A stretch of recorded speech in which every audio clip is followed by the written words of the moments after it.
how we see it. Now we live in proof. Tell the world to believe it. Yeah. Congratulations.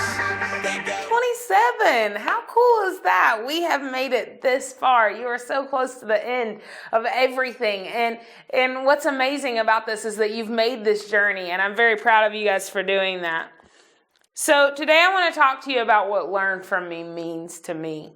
What it means to me is all about going deeper. It's about going deeper into God's presence and deeper into his love. In Ezekiel 47, it talks about how Elisha had this vision and he was talking about these streams of healing water, and he went in and he was ankle deep, and then he was knee deep, then he was waist deep, and before he knew it, he was over his head. And it was just amazing that this presence and this power of God, and as he talks about it, he was talking about how like the area around him, it met with the Dead Sea, and all of these things were healed and all of these things were changed. See, I want to be a part of something that heals people, that heals, hearts and minds. I want people's lives to be changed, and I want my life to be changed, and all about learning from him. When I read in the Bible and I dig in deeper with God, it's all about being healed. All of the things that the world's told me, all of the things that people have told me and they've put me down for, when I learn from him, I realize that he tells me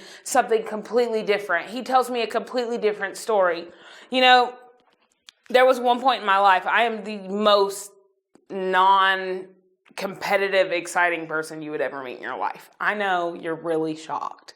I'm actually a chicken. I don't ride roller coasters. I freak out at water slides sometimes, but I'll ride them on occasion. Okay, I'm just not that person. But I was living in Texas, and my friends talked me into going cliff diving. Okay, Hannah does not do anything exhilarating at all. I had to climb the side of a mountain, which it probably is not as dramatic as I'm going to make it, but to me, it was this dramatic. And I felt like if I took the wrong step, I was going to fall off the side of the cliff before I even got to jump off the side of the cliff.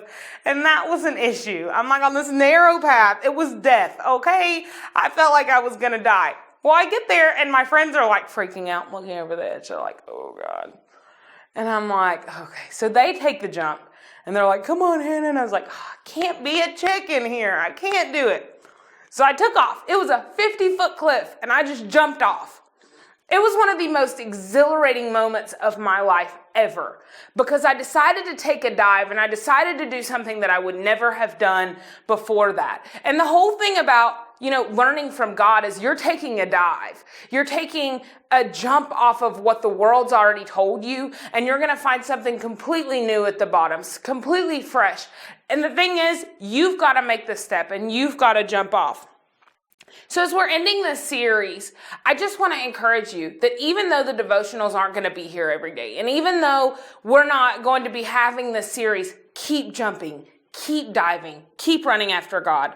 And in Ephesians 1:18, this was a prayer that Paul had prayed over Ephesus. And he said, I pray that your hearts will be flooded with light so that you can understand the confident hope that he has given to those he called, his holy people who are his rich and glorious inheritance. I also pray that you will understand the incredible greatness of God's power for us who believe him.